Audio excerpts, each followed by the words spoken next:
This is my first time in Salzburg. I'm very excited, and actually it's been a really awesome experience. I've been to Salzburg before, but no, the music festival, this is a first. And I realized that, it's a phenomenon. This year's the biggest festival we ever made because it's the year of Giuseppe Verdi and Richard Wagner.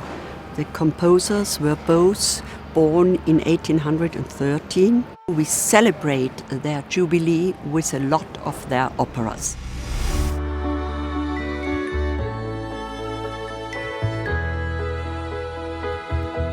Everybody who knows Salzburg and knows how important theater here is knows how much there is an urge for new directions, for new directors, for maybe more contemporary plays, just new view of looking at theater. The Young Directors Project at the Summer Festival in Salzburg is getting more and more exciting. It's getting younger, it's getting more experimental and more innovative. Every year we always have 4 directors. This year, the first time on 2 venues.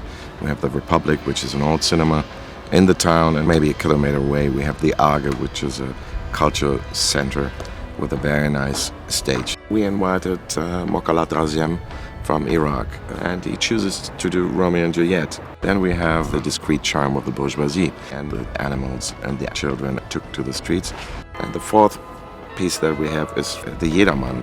We just had the idea to make the big Jedermann, this famous play in a new point of view, with an American rock singer. So we had 2 people on stage. She doesn't speak any word of German, and I'm doing all the play, and we do music together, if you like. So that's our experiment, what we are trying to work out.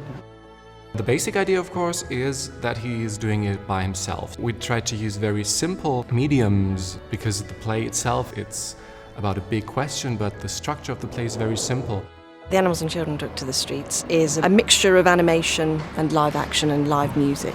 So the actors interact with the animation quite seamlessly. At times it feels like you're watching a graphic novel that's come to life. At other times it looks a little bit like a silent film. And then there are moments of intense focus on the actors' faces and movements. The 1927 show is a kind of quite cutting edge, quite experimental piece of work. So it's really great and really interesting that Montblanc choose to support that.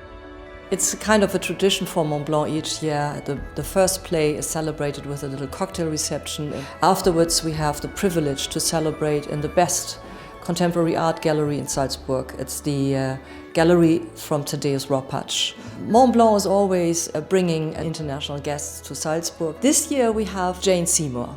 I don't think there's anything more important than arts and culture. I think what we saw today epitomized that. It's through the arts and through culture that you provoke people to think about making change. I'm so proud to be a part of this and to learn more about what Montblanc does for our art. Thank you so much, Montblanc. Montblanc, bye-bye. Bye-bye, and good luck to all the young directors.